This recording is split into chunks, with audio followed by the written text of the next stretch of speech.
طلعت مش مشكله. طب وطي التلفزيون بقى عشان ما يبقاش طالع معانا في مساء الفل.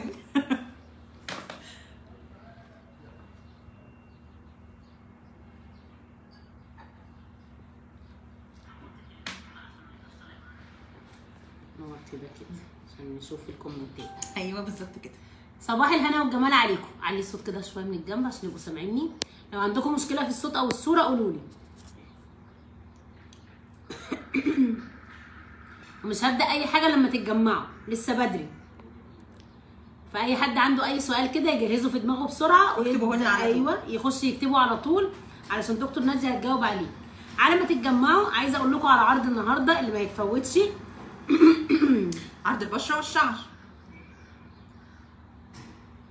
انا كاتبه على اللايف اللي اي حد عنده مشكله هنحلها سوا. ففي ناس كاتبين لي يا ريت والله. يلا بينا يا منى. صباح الهنا عليكم يا رب. طيب العرض قبل ما يتفوت، هو العرض موجود لكن الشحن المجاني بس هو اللي خلص. العرض بتاعنا ايه؟ بتاخدي روتين بشره وعليه روتين شعر هديه، غسول، كريم بشره، صابونه بشره، ده كده العرض. ايه الهديه؟ روتين شعر من مجموعه ريفايفل على بعض، زائد كوبون بخصم 25% لاكبر مراكز التجميل في البلد. ده العرض بتاعنا. تمام كده؟ كل شويه كده هفكركم بيه. بالظبط. لكن احنا عاملين اللايف ده ليه؟ عاملين اللايف دوت بعيدا حتى اللي عنده منتجات روجينكس، اللي مش عايز يسال عن منتجات روجينكس. اي احنا سؤال بنتكلم عن اي سؤال. دكتور ناديه معانا اخصائيه عنايه بالبشره والشعر. اي مشكله عندك هي هتقول لك حلها. والله لو مشكلتك حلها مع ريجينكس هتقول لك استخدمي ريجينكس. بالظبط كده. مشكلتك حاجه ثانيه او هتستدعي ان انت تروحي للدكتور علشان يشوف المشكله ايه، او هتستدعي ان انت تعملي تحاليل معينه او الكلام ده كله، فهناخد الكلام من اهل الطب. يلا جمعوا نفسكم بقى كده. احلى تحيه لاهل الاردن. صباح الهنا والجمال عليكم حبايبي، تسلموا لي. يلا اتجمعوا واي حد عنده سؤال يكتبه واحنا هنجاوب عليه. العرض بكام؟ هيردوا عليكم هم حالا. خلينا نتكلم طيب عن منتجات كده سريعا لحد لما الناس تبدا تكتب لنا اسئله. تمام ماشي. دلوقتي اول حاجه معانا في العرض النهارده هو الغسول بتاعنا. الغسول بريجينكس مميز في ايه؟ عارفه لما تضطر انك تجيبي كذا منتج مع بعض، ان انت تستخدمي غسول وبعدين تونر وبعدين مزيل ميك اب، واجي اقول لك ان كله موجود في منتج واحد، اكيد ده هتفرق معاكي. الحلو في الغسول بتاع ريجينكس ان هو مناسب لجميع انواع البشره، ايا كان نوع بشرتك، حتى لو حساسه برده ينفعها. هو تونر وغسول ومزيل ميك اب في نفس الوقت. فعشان كده الغسول بتاع ريجينكس ده من الحاجات المميزه جدا جدا في المجموعه اللي احنا بنتكلم عليها النهارده، وطبعا هو موجود معانا في العرض. ده اول حاجه انا عايزه اقولها لكم. طبعا انت مجرباه يا نونا وانا مجرباه وما بيعملش جفاف خالص خالص للبشره. حته بقى ما بيعملش جفاف للبشره دي رد على سؤال حد كاتب دلوقتي. بشرتي جافه يا دكتور اعمل ليها ايه؟ وبتقشر بشرتها جافه وبتقشر. حلو. اول حاجه في الروتين بتاعنا بالنسبه للبشره الجافه ان احنا نكون بنستخدم طبعا غسول مناسب ليها.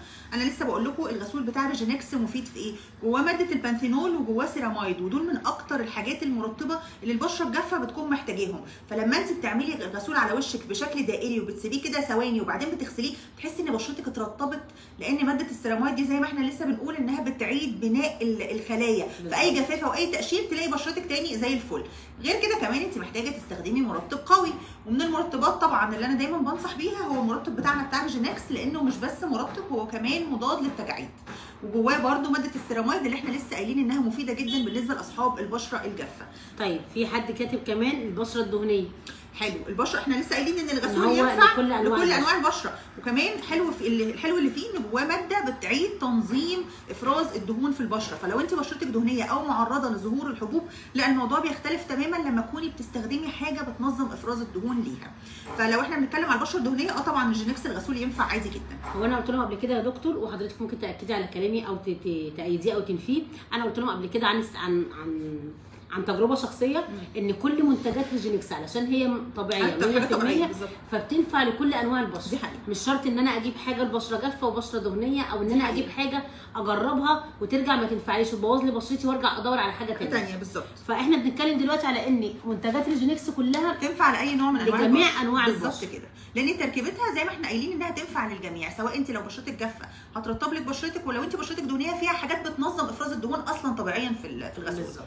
ده بالنسبه للغسول. نيجي بقى لتاني منتج معانا اللي هو الجينكس الانتي رينكل كريم، وده من الحاجات اللي انا بنصح بيها في اي روتين من اول 20 سنه للبنات. قبل ما نتكلم عن فوائده ومكوناته، عايزه افكرهم وهو معانا في اللايف كده، هو في اسئله كتير جايه بس انا مستنيه ناخد حاجه. اتفقنا. عايزه افكركم بالعرض تاني عشان الناس اللي داخله بتقول العرض كله على بعضه بكام، وهم هيردوا عليكم حالا. احنا النهارده معانا غسول، معانا كريم بشره، معانا صابونه بشره. ده كده يعتبر روتين.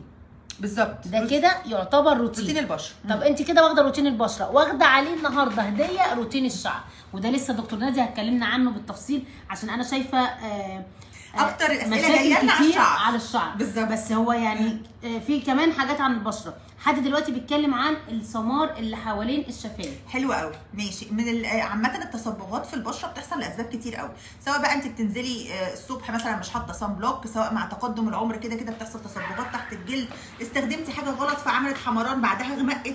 ليه اسباب كتير قوي موضوع التصبغات ده ايا كان هو حصل ليه. بس خلينا نقول ان من اكتر المواد اللي بتعالجه فعلا الفتره دي هي ماده النياسيناميد. النياسيناميد من المواد اللي موجوده معانا في منتجات الجينكس كلها، سواء الغسول او موجود في الكريم او موجود في تقريبا كل المنتجات اللي احنا مستخدمينها للبشره. ودي ده عباره عن فيتامين بي 3، هو فيتامين مخصوص للبشره، في حاجه طبيعيه زي ما احنا لسه قايلين، وبيساعد على تجديد الخلايا، تفتيح التصبغات، وكمان بيحفز انتاج الكولاجين داخليا. فاكيد انت لو عندك تصبغات سواء حول الفم او حتى في الخدود او علامات تقدم العمر هيفرق معاكي جدا استخدام الكريم او ماده النياسيناميد اللي جوه الكريم.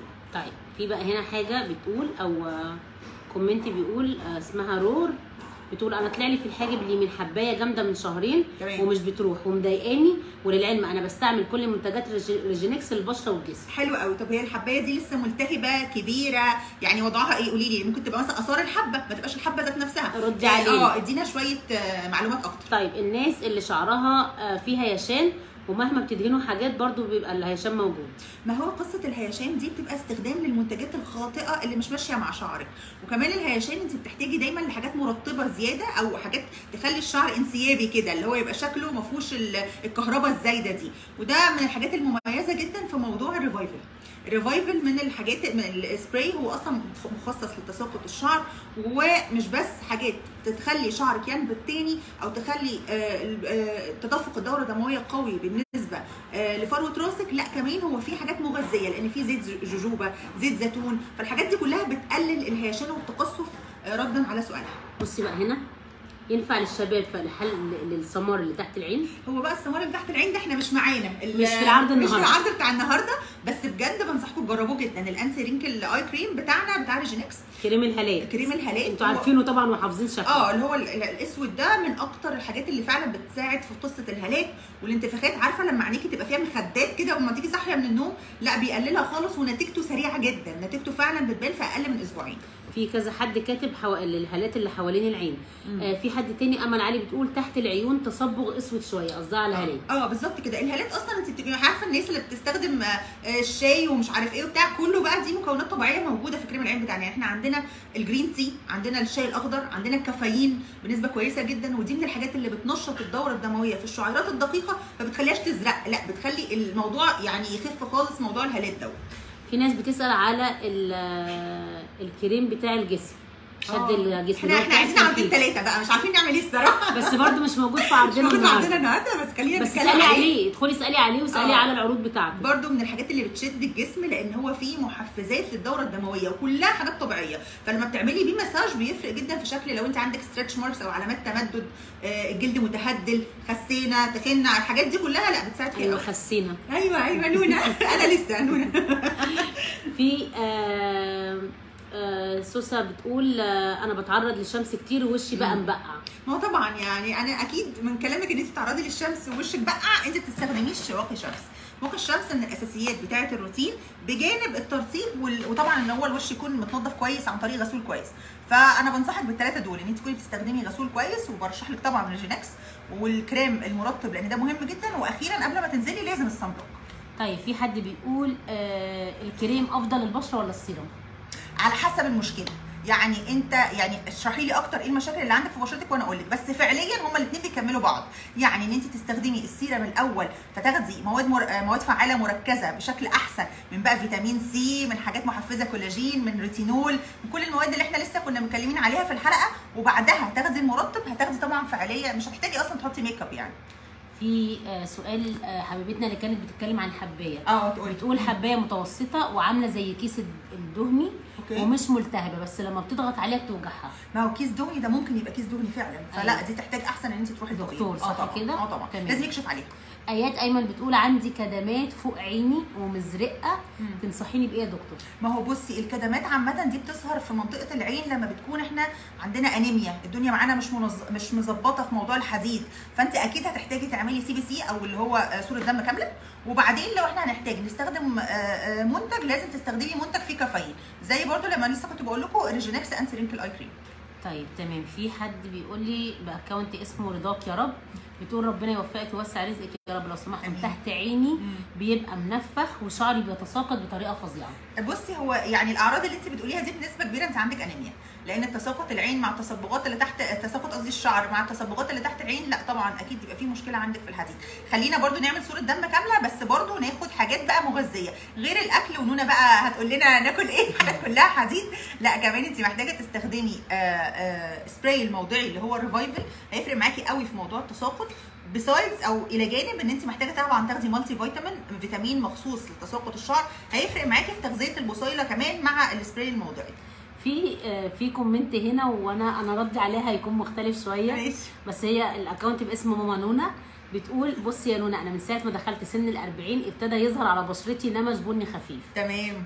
حبيه والله العظيم. انا عايزه اقول لك دلوقتي ولادنا بيدوروا على الفلاتر اللي فيها النمش خفيف. فعارفه انت لو حبيتيها هيقعدوا يقولوا لك انت ازاي عاملاه. بس انا عايزه اسال سؤال، ايه سبب ان النمش يظهر على سن ال40؟ ده اسمه النمش تقدم العمر، بعيدا عن اللي انا بقوله يعني ان النمش ده يبقى حلو. بصي بس ليه؟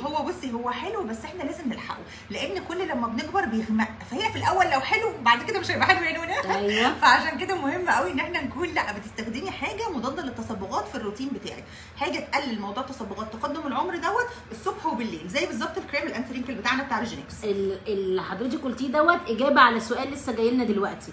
ميري جرجس بتقول النمش ممكن المجموعه تحله؟ على حسب النمش اللي هو طبيعه جلدها ولا تصبغات حصلت لها مثلا من الشمس ولا يعني حاجه. اصلا انت مولوده بيه موجود عندك ولا بدات تظهر على وشك؟ عشان لو طبيعه جلدك لا الليزر هو بيبقى الحل الافضل يعني. تمام. لكن لو هو بدا يظهر عليها، لو بدا يظهر لازم نلحقه، عشان فعلا بتقلب بغامق بعد كده. نلحقه بايه؟ نلحقه زي ما قلنا اهم حاجه بالنسبه لنا هو كريم الانتي رينكل اويل، كريم البشره ده من اهم الحاجات اللي احنا محتاجينها جدا في موضوع التصبغات. احنا محتاجين نعمله سلام معلش. لا ولا يهمك، هو اللي جنبنا دايما. تمام. طيب بالنسبه الناس اللي بتسال على اسعار هم هيردوا عليكم حالا. اي حد عنده سؤال. مريم احمد بتقول شعري بيتساقط كتير جدا. عندها كام سنه مريم؟ وبتقول لنا برده الروتين بتاعها ايه او الحاجات اللي بتستخدمها. في ناس بتبقى بتستخدم زيوت تقيله، والزيوت دي فعلا بتاخد الشعر بتقع. في ناس بتستخدم الزيوت غلط اصلا، مثلا بتحطها على الفروه. فاحكي لنا كده اكتر انت بتعملي ايه خلى شعرك يقع. بالظبط كده. طيب الناس كلها بتسال على السعر بكام. هيردوا عليكم على طول. بتقول لك حبيبتي يا نونا شكرا على الرد على اللي هو الموضوع النمش. تمام. الناس اللي بتسال على المجموعه كامله بكام هيردوا عليكم حالا. اي حد عنده سؤال. الاسئله اللي شعري هايش قوي، شعري هايش جدا جدا قوي، شعري هايش جدا قوي ومش مفيش حل ليه. لا مفيش حاجه اسمها مفيش حل. لو الشعر الهايش انت محتاجه تحطي له حاجات مغذيه، لان تقلل الهيشان وتقلل الكهرباء اللي مخليها على طول شكله هايش كده. من الحاجات اللي احنا لسه كنا متكلمين عليها هي السبراي، لان فيه زيوت مغذيه، فلو بتستخدمي حاجات طبيعيه على الشعرايه بتمتصها بانسيابيه كده، فتحسي انها اتغذت من جوه كويس، وده بيقلل الهيشان جدا. سوما دي انا بتقول انا عندي فراغات قدام في الشعر. قدام ده نوع من انواع التساقط، وبيحصل بسبب حاجات كتير قوي. يعني مثلا لو انت محجبه يعني في حاجات كتير قوي ممكن تؤدي للقصه ديت، وممكن استخدام كمان مواد فعاله غلط. فمن اكتر الحاجات الحلوه في موضوع التساقط انك تكوني بتستخدمي سبراي موضعي صبح وليل مع التدليك لفروه الراس. ده بيفرق قوي في قصه ان لو خصوصا لو مواده فعاله طبيعيه زي الكافيين والبيوتين، لما كنا بنتكلم على الريفايفل هتعيد انبات القصه دي على طول. محمد السيد بيقول لي هل ينفع للشباب للهالات اللي حوالين العين؟ هو ينفع ولاد وبنات يعني، واحنا في مول مصر يا نون احنا بعنا تقريبا للولاد اكتر من البنات. في موضوع الهالات دي يعني هم من الشغل ومن الاسترس وقله النوم فعلا عندهم الموضوع بيبقى جايين عندهم هالات سودة حوالين عينيهم. دي حقيقه من الارهاق ومن السهر من السجاير والنسكافيه والكافيين اللي بيشربوه كتير. فجالنا فعلا كذا حاله جايين يعني امهاتهم واخواتهم استخدموا المنتج وعايزين يجربوا بالظبط، فهم جايين عشان يسالوا هل هو فعلا ينفع للشباب ولا لا، وخدوا فعلا مننا. فمنتجاتنا تنفع رجاله وستات، كريم التنحيف ينفع رجاله وستات، الغسول، منتجات الشعر، الصابونه، كريم البشره، كل منتجاتنا تنفع لده ولده. الناس اللي بتسال على المجموعه بكام هيردوا عليكم حالا. الناس اللي في اليمن بتقول انا نفسي اقدر اطلب، لكن احنا باليمن صعب جدا نحصل على ريجينكس. ان شاء الله مش صعب يوصل لك لحد عندك. بشرتي، جمانة خالد بتقول بشرتي فيها حبوب وانا بستعمل الغسول، ابطل ولا استمر؟ في حبوب كتيره في البشره. لا لازم تستمر طبعا، الغسول ده جزء من الروتين لا يتجزأ، الى جانب العلاجات الاخرى اللي انت بتاخديها للحبوب، حسب بقى الحبوب دي ملتهبه ولا الحبوب دي عامله اثار وبقى لها فتره، اكيد انت بتاخدي لها حاجات، بس الغسول لا طبعا ما يقفش خالص. نور القرآن بتقول يا شيف نونا السحب امتى على الربع جنيه الذهب؟ هقول لكم قبليها. في كومنت مش شايف وبيقول ايه الكومنت؟ طيب مش عارف اقراه. اولا انا مفيش كومنت بسيبه يعني. احنا بنرد على كل الناس اللي بتسال بكام المجموعه هيترد عليكم حالا. اوكي. عمر هاني عمر بتقول انا شعري بيقع بطريقه بشعه وعندي 16 سنه وعندي فراغات من شعري من قدام. طب ده انت بصي، ده انت جايبه كل حاجه بيعملها الريفايفل سبراي، لانه مش بس بيعالج الفراغات، لا ده كمان بيمنع التساقط، فكل اللي انت بتقوليه هينفعك وهينفع لسنك جدا على فكره. يسرا محمد صباح الخير منورين، ده نورك يا قلبي، رضاك يا رب. بتقول بحبك جدا جدا يا نونا، محتاجه تنصحيني بحاجه للانتفاخات اللي تحت العين ضروري بالله عليك. يا نونا احنا لازم تعملي لنا عرض للعين يا نونا، خلاص كده خلاص. حاضر. احنا محتاجين عرض للكريم العين عيوني الاثنين. طيب العرض بتاع العين اللي هو الكريم الهالات، هم لو دخلوا على الصفحه دلوقتي في الرسائل وسالوهم على عرض كريم الهالات هيلاقوا فيه عروض كتير قوي لكريم الهالات. ومن الحاجات اللي فعلا تستحق التجربه، لان نتيجتها في فتره قليله قوي، اقل من اسبوعين. حامل القرآن بتقول انا بستخدم ريجينكس بشره وهالات وسيرم وغسول، بس الهالات موجوده لسه، لكن البشره بتترطب حلو والغسول تحفه. لا على حسب بقى بتستخدمي كريم العين ازاي، ما انت في ناس بتستخدمه غلط خالص يا نونا، في ناس لما بتستخدم كريم العين بتفرق بتكحت. انا قلت لهم ما يكحتوش، انا قلت لهم يا دكتور بينقطوا هنا ويبداوا يطبطبوا بالصباع ده طبطبه وهو كده بيمتص لفوق. موضوع ان احنا نكون رايحين جايين كده ده اصلا بيعمل علامات تقدم عمر او خطوط رفيعه يعني. وجات لنا على فكره يا نونا، انت فكرتيني، جات لنا واحده واحنا في مول مصر بتقولي على قصه كريم العين دوت، ان هي اصلا كانت بتستخدمه غلط، ولما عرفت الاستخدام الصح قالت لي طب خلاص هكمل عليه. ايوه تمام. مي رأفت بتقول لو سمحتي شعري ناشف قوي، محتاجين له ترطيب. او الشعر الناشف بصي احنا محتاج حاجات كتير قوي يعني كذا ستيب، غير ان انت تكوني بتستخدمي مثلا سبراي مغذي زي ريفايفل، هتحتاجي تعملي له ماسكات، ده اكيد على الاقل مره او مرتين في الاسبوع. ماسكات طبيعيه بيكون افضل، او ماسكات علاجيه ممكن نبقى نكتب اسامي بعدين بقى. بص هو الكلام كله في ناس كتير جايبه ريجينكس وما شاء الله عليها. حلو قوي. الناس اللي بتطلب العرض هيبدا ان هم يردوا عليكم، في ارقام تليفونات موجوده في الكومنتات ممكن تتواصلوا بيها وتطلبوا العرض. ادخلوا على لينك صفحه ريجينكس اللي نازل في الكومنتات، اطلبوا اللي انتوا عايزينه. ارجع واقول ان العرض بتاع النهارده برده ما ينفعش ان هو يتفوت، لان انت واخده 2 روتين في واحد، واخده 2 في واحد، واخده روتين بشره وعليه روتين الشعر. يعني اي مشكله في بشرتك الحل بتاعها اهو موجود، واي مشكله في شعرك هتاخديه هديه محلوله هديه. يعني ادي المشكله عندك الحل بتاعها هديه، مشكله البشره ادي حلها، مشكله الشعر ادي حلها، وانت النهارده واخداها هديه. فوق ده كله بقى واخده كمان خصم او كوبون خصم بنسبه 25% لجميع او مش هقول لجميع، لاكبر مراكز التجميل في البلد. اي مركز تجميل انت حباه تدخليه بيكون بيتعامل مع ريجينكس. عايز تعرفي على الاسامي او تتعرفي على الاسامي بتاعتها، ادخلي على الصفحه وشوفي اكبر مراكز تجميل ريجينكس بتتعامل معاها علشان تستفادي بالخصم. لو انت مش استفدتيش ممكن اختك جارتك صاحبتك تستفاد بالظبط، يبقى هديه عشان هو فعلا هديه. سوما دي انا بتقول في حاجه لنضاره البشره. حاجات ده احنا يا سلام، ده جيتي في ملعبنا. بصي السيرم هو بس مش معانا في العرض النهارده، بس السيرم فعلا من الحاجات اللي بتفرق قوي في موضوع نضاره البشره، لان هو غني بفيتامين سي، وفيتامين سي زي ما معروف ان هو مضاد للاكسده، لا كمان بيعيد نضاره البشره وبيخلي الكولاجين الداخلي يتحفز. فان تكوني ان انت تستخدمي السيرم وبعده الكريم بتاعنا المرطب، لا بتفرق جدا.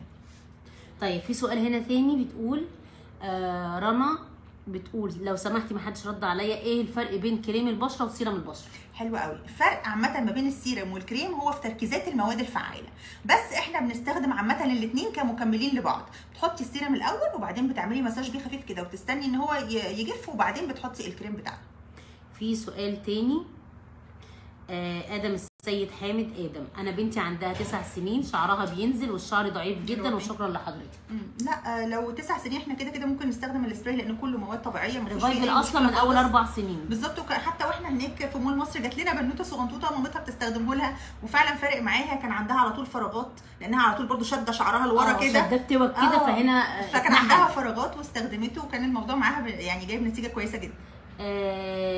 نيره بتقول، نيره محمد، ممكن طريقه استخدام ريفايفل؟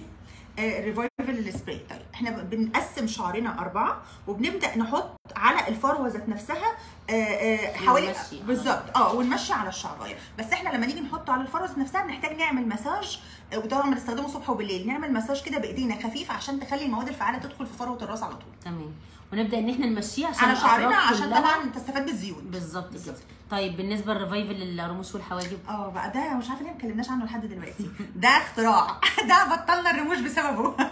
الريفايفل سيرم من الحاجات المميزه جدا لانه برده كله مواد طبيعيه وبيمنع موضوع تنقير الحواجب ده، اللي هو انت بتضطري انك تستخدمي حاجات تحطي بقى بودره، تحطي حاجات تخلي شكل حواجبك طبيعي، لان جواه ماده السيراميد والاوميجا. والاوميجا من الحاجات احنا فوائدها قد كده، احنا على طول بنتكلم عن فوائد الاوميجا في اكل السمك وفي حاجات كتير، لان كمان هو للبشره مفيد جدا ومضاد للاكسده طبعا هايل. فكون ان انت تستخدمي سيرم زي دوت يعيد تطويل الرموش ويمنع موضوع التنقير في الحواجب هيفرق معاكي جدا، وبرده بنستخدمه صبح وليل. في سؤال حلو قوي. فريده وخديجه السعيد بتقول شفنونه حبيبتي، عندي بنوته شعرها بيتقطم لوحده ومش بيطول. عندها قد ايه البنوته؟